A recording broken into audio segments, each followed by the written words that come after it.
বন্ধুরা, আজকে আমি একটা বিষয় নিয়ে আলোচনা করব। সেটা হয়েছে ব্যাংকের লোন এবং সঞ্চয়ের ব্যাপারটা নিয়ে। আসলে আমার বেশ কৌতূহলের জায়গা এটা, আর এই জায়গাটায় কৌতূহল বাড়ার কারণও আছে। তো সেই কারণটা আমি শেয়ার করব, এবং বেশ কিছু জিনিস আমি জানি না, আপনারা যারা জানেন অবশ্যই আমাকে একটু বলবেন কমেন্টসে। আর আমি বেশ কিছু জিনিস আপনাদের শেয়ার করতে চাই, বা জানতে চাই, বা আলোচনা করতে চাই।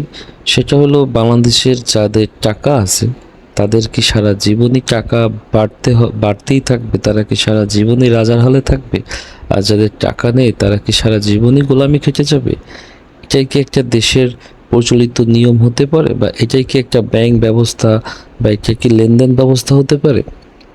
যদি বলেন কেন এই কথা বলছি, এই কথা বলার একটাই কারণ, আমাদের দেশে সাধারণত সঞ্চয়পত্র থেকে যেসব সঞ্চয় বা জিপিএস বা ডিপোজিট বা ফিক্সড ডিপোজিট করা হয়, সেক্ষেত্রে সাধারণত যে কোনো ব্যাংক 10% মানে 10% থেকে 12% পর্যন্ত সুদ দেওয়ার প্রস্তাব দিয়ে রাখে। মানে আপনি যদি 1 কোটি টাকা ধরুন, তো বছরে আপনাকে 1 কোটি টাকায় 1,10,00,000 টাকা দেবে। আর যদি আপনি 10 বছরে ফিক্সড ডিপোজিট করে তোলেন, তো আপনার 1 কোটি টাকাকে 2 কোটি টাকা করে দেবে এই ব্যাংক ব্যবস্থা। আর ঠিক তার ব্যতিক্রম যদি আপনি দেখেন, বাংলাদেশ সরকার বা বাংলাদেশে যেসব ব্যাংক আছে তারা কিন্তু এই টাকা কিনে 10 থেকে 12 টাকার বিক্রি করে 14 থেকে 16 টাকা পর্যন্ত কিন্তু বিক্রি করে। অ্যাভারেজ মাঝখানে 3 থেকে 4% একটা প্রফিট বাংলাদেশ ব্যাংক সহ অন্যান্য ব্যাংক করে। এখানে একটা যুক্তি আছে যে তারা আসলে এই টাকাটা লেনদেনের ক্ষেত্রে এতগুলো ব্রাঞ্চ চালানোর জন্য বা লেনদেন চালিয়ে রাখার জন্য এই খরচটা দরকার আছে। কিন্তু আমার প্রশ্ন এটাই যে যাদের টাকা আছে তাদের কি শুধু টাকাই হবে? আর যাদের টাকা নাই তারা কি সারা জীবনই গোলাম থেকে যাবে? তো এটা কেন বললাম আপনারা বুঝতে পারছেন হয়তোবা। আমাদের দেশে কেন এই 10% 12%-এ বাংলাদেশ ব্যাংক সহ অন্যান্য ব্যাংক কেন টাকা কেনে? এই সুদ দিয়ে, চড়া সুদ দিয়ে কেন টাকা কেনে? আর এই টাকা কেনার কারণে কি বাংলাদেশের অলসতা বা বেকারত্ব আরও বাড়ছে না? যাদের টাকা আছে তারা কি বাংলাদেশের ব্যাংকের থেকে টাকা নিয়ে আর খাচ্ছে, আর এই দেশের বোঝা হচ্ছে না? তারা তো অলস সময় পার করতেছে।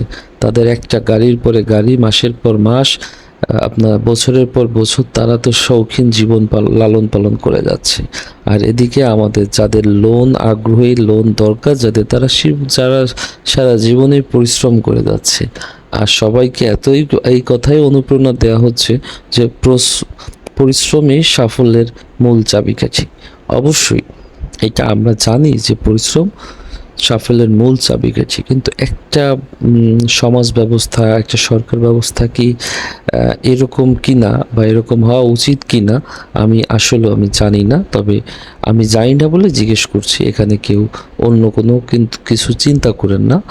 তো আমার চিন্তা হয়েছে, আমি যদি বছরে 10 লাখ টাকা পাই তাহলে আমি কেন এই দেশের মাটিকে ভালোবাসবো? আমি কেন এই দেশের সম্পদকে ভালোবাসবো? আমার তো কিচ্ছু করা লাগবে না, কারণ আমি প্রতি মাসে 1 কোটি টাকার এগেনস্টে 1 লাখ টাকা বেতন পাচ্ছি। কে দিচ্ছে? আমাকে ব্যাংক দিচ্ছে, আমাকে ঘরে পৌঁছে দিয়ে যাচ্ছে। আমি বসে পা রেখে খাচ্ছি। তাহলে কি আমি এই দেশের সরকারের জন্য বোঝা না? অবশ্যই আমার মনে হয় সে একজন অলস মস্তিষ্কের লোক, এবং অবশ্যই সে বোঝা। এবং বাই দ্য ওয়ে কী হচ্ছে, ওনার টাকা আছে, ওনার টাকা শুধু দিন দিন গ্রোথ হচ্ছে। ঠিক আপনি যদি অপর দিকে তাকান, যে আপনারা যারা লোন নেওয়ার চিন্তা ভাবনা করছি বা লোনে আছি, তারা কি করছি? বছরের পর বছর সুদ দিয়ে যাচ্ছি, তাও চড়া অঙ্কের সুদ। কারণ শুধুমাত্র একটাই, এই এত বড় টাকা, মানে এই টাকাগুলো 12%, 11%, 10% কেনার কারণেই আমাদের কাছে সেই টাকা, মানে যারা লোন নিতে আগ্রহী তাদের কাছে সেই টাকাই 14 থেকে 16 টাকা বিক্রি করতেছে। অথচ একটা ব্যবসায় আপনি সর্বোচ্চ 10% ব্যবসা করতে পারেন। এই দেশে প্রচলিত নিয়ম অনুযায়ী 10% বা 15% ব্যবসা করা যায় যে কোনো প্রোডাক্টের উপরে। কিন্তু আপনি এর বেশি মনে হয় না কোনো দেশে কোনোভাবেই কোনো ব্যবসায়ী এর বেশি ব্যবসা করতে পারে। হ্যাঁ, এই জায়গায় ব্যবসায়ীরা কি করছে, অনেক ব্যবসায়ীরা অসৎ পথ অবলম্বন করে এই লোনগুলোর টাকা পরিশোধ করার চেষ্টা করছে, আর কিছু লোক লোন নিয়ে লোন বাণিজ্য করছে। আমার মতে এই দেশে সাধারণ মানুষের উপর এত বড় একটা জিনিস চাপিয়ে দেবার কোনো দরকার বা কোনো অজুহাত কি আছে কিনা আমি জানি না, আমার বোধগম্য নেই। তবে আমার দৃষ্টিতে আমি যদি চিন্তা করে দেখি যে এটা যদি 2% হারে টাকা কেনা হতো আর যদি 5% হারে টাকা বিক্রি করা হতো, হয়তোবা এই দেশের ব্যবসায়ীরা আরও বেশি স্বাবলম্বী হতো এবং অনাদায়ী টাকার পরিমাণও খুব কম থাকতো, ঋণ খেলাপি খুব কম থাকতো। এদিকে যদি আপনি চিন্তা করেন 2% হারে যদি ডিপোজিট নেওয়া হতো সারা বাংলাদেশে, তখন এই বাংলাদেশ ব্যাংকের ডিপোজিট হার কমে যেত। ডিপোজিট হার কমে যাওয়ার কারণে কি হতো, আমাদের দেশের বিভিন্ন জায়গায় বিভিন্ন বড় লোক বা যাদের টাকা আছে তারা কিন্তু অবশ্যই ব্যবসায়িক সোর্স খুঁজতো, বিভিন্ন ব্যবসার সোর্স খুঁজতো, পার্টনারশিপ খুঁজতো, তারপরে বিভিন্ন জায়গাও ডেভেলপ করতো। এই জায়গাগুলো ডেভেলপ করে মার্কেট করতো, মানুষের শখ বিলাসিতার জায়গাগুলোয় পূরণ হওয়া কিন্তু সম্ভব ছিল, কারণ যখনই মানুষের পকেটে টাকা থাকে তখনই মানুষের ভিতরে আরাম আয়েশ আসে। তো সেদিক থেকে যদি দেখায় যাদের টাকা আছে তারা যদি ব্যবসায় এই টাকাগুলো ইনভেস্ট করে, তাহলে এই দেশের বেকারত্বর অধিকাংশ 50% বেকারত্ব আপনার কমে যাওয়ার একটা সম্ভাবনা কিন্তু থাকে। কারণ যখন মানুষের প্রতিযোগিতামূলক ব্যবসা থাকে তখন হয় বাংলাদেশে বা প্রতিটা দেশে কিন্তু সেই ব্যবসার প্রতিযোগিতা হওয়ার কারণে দেশের পণ্যের দাম কমতে থাকে এবং দাম একটা স্বাভাবিক পর্যায়ে থাকে এবং তার এগেনস্টে খুব আপনার শ্রমের জায়গা, আমরা যদি বলি কর্মসংস্থানের জায়গাও কিন্তু বাড়ে। হ্যাঁ, আপনি বলতে পারেন তাহলে বাংলাদেশ ব্যাংকগুলো এত টাকা পাবে কোথায় লোন দেওয়ার জন্য? যখনই আপনি এটা করবেন আপনি হয়তোবা ডিপোজিটকেও ব্যাংকে রাখবে না বা সেই আকারে থাকবে না বা রাখার চেষ্টা করবে না, তখন কি করবে? লোনগুলো মানুষ পাবে কোথায়? হ্যাঁ, এবার আসেন, আমাদের তো তখন অত লোন লাগবে না, কারণ আমি যখন ব্যবসায়িক পার্টনার খুঁজে নেব তখন কি হবে, আমার ব্যবসার ভিতরে মুনাফা যা হবে আমি দুজনে ভাগ করে নিলাম। কিন্তু এখন যেটা হচ্ছে, আমি সারা জীবন একটা লোন নিয়ে সারা জীবন আমৃত্যুকাল পর্যন্ত আমি আপনার কারে সুদ দিয়ে যাইতে হবে, আপনি আমার মুনাফার সিংহভাগ ব্যাংক খেয়ে ফেলবেন, আর আমি সারা জীবন আপনার মাথার নিচে আপনার বগলের নিচে মাথা দিয়ে ঘুরে বেড়াইতে হবে। কারণ কী চাও তুমি লোন নিছো না, কী চাও তুমি লোন নিছো না।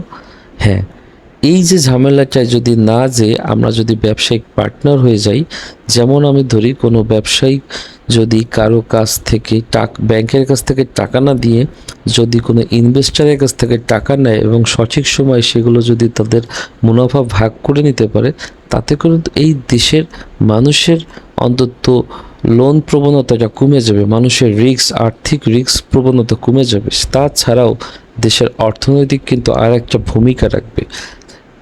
এখন সার্বিক দিক বিবেচনা করে আমি যেটা বুঝি বা আমার যেটা ধারণা হয় যে দেশের এই লোন ব্যবস্থা কিন্তু একটা কৃত্রিম বা দেশের তৈরি করা একটা বড় সমস্যা, যেখানে হাজার হাজার হাজার হাজার কোটি কোটি মানুষ লোনের তাগিদে ঘুরে বেড়াচ্ছে, কিন্তু তাদের লাগবে লোন এবং তারা লোনের জন্য তাদের ভিটা মাটি বিক্রি করে দিয়ে হলেও সেই লোনের সুদের টাকা পরিশোধ করতেছে। আর কিছু লোক আছে অসৎ উপায়ে টাকা উপার্জন করে সেই টাকা আবার ব্যাংকে রেখে তাও আবার 4-5 গুণ করে সেই টাকাগুলো দিয়ে আবার মানুষের সাথেই কড়া মেজাজে কথা বলে সেই মানুষকে বগলের তলে রেখে গোলাম বানিয়ে রাখছে। তো পৃথিবীতে এই যে সিস্টেমটার হয়তো বা আমাদের দেশে যে সিস্টেমটা, আমার মনে হয় এই সিস্টেমটার কিছুটা পরিবর্তন করা সম্ভব হলেও হতে পারে বা কিছুটা আপডেট করা যেতে পারে। হ্যাঁ, আপনি বলতে পারেন আমি যেটা বুঝি এটা কি বাংলাদেশে আরও জ্ঞানী লোক কি বোঝে না? অবশ্যই বোঝে, হয়তোবা আমি যেটা বুঝছি তার থেকেও সে অনেক ভালো বোঝে বা ভালো জানে। আমি অনেক কিছু হয়তো বা জানি না, তাই আমি কথাগুলো বলছি, হতে পারে। কিন্তু আমার স্বাভাবিক এতটুকু আমি বুঝি, বা আমার ব্যক্তিগত যতটুকু আল্লাহ পাক দিছে বুদ্ধি শুদ্ধি, তার মধ্যে আমি যেটা বুঝি সেটা হচ্ছে, আমি 2 টাকায় কিনে 5 টাকায় বিক্রি করলে সেই টাকাটার আমার ঋণ খেলাপিও হবে না, এবং যারা 2 টাকায় দিতে রাজি হবে না তারা ব্যবসায় ইনভেস্ট করবে, বিভিন্ন ব্যবসা খুলে নিয়ে বসবে। তারাও কি করবে, তারা দেশের অর্থনীতিকে একটা বড় রকমের ভূমিকা রাখবে।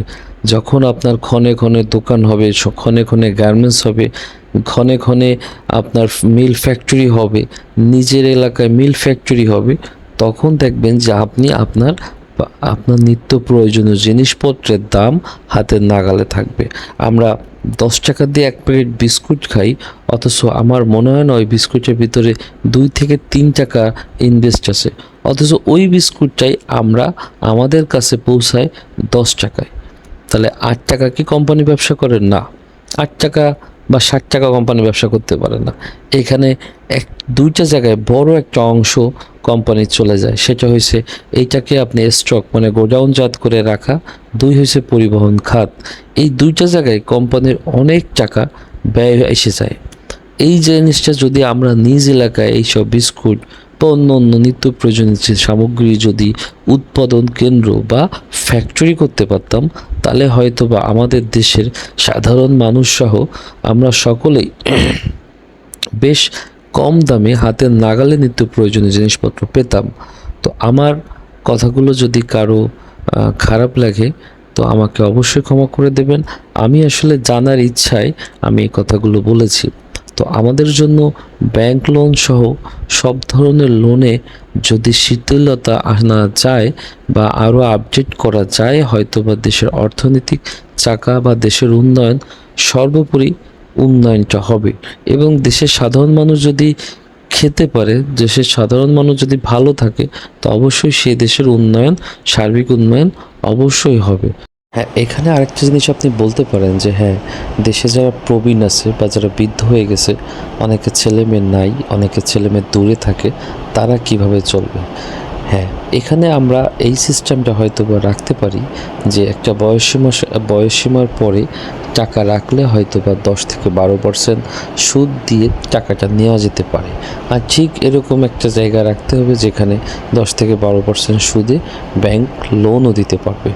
তো আপনি যদি এইটা একটু চিন্তা করেন যে হ্যাঁ, বয়সের সাথে মিলায়ে বা বয়সের সময়সীমার সাথে মিলায়ে তাকে পার্সেন্টেজ দিয়ে টাকা ডিপোজিট করার সুযোগ করে দেওয়া, কিন্তু সবাইকে যদি গড়ে আমরা যদি এই সুযোগ করে দিই, তো দেশের অর্থনৈতিক চাকায় আসলে তেমন একটা ঘূর্ণয়ন হবে না। তো আজকে আর কথা বাড়াবো না, আপনারা সবাই ভালো থাকবেন। অবশ্যই ভুল ত্রুটি হলে ক্ষমা করে দেবেন। আমি জানার ইচ্ছা থেকে বা আমার কৌতূহল থেকে জিজ্ঞেস করেছি, যদি কেউ জানেন তাহলে উত্তর দিবেন, আর যদি কেউ না জানেন অবশ্যই জিনিসটা জানার চেষ্টা করবেন। খোদা হাফেজ, আল্লাহ হাফেজ, আসসালামু আলাইকুম।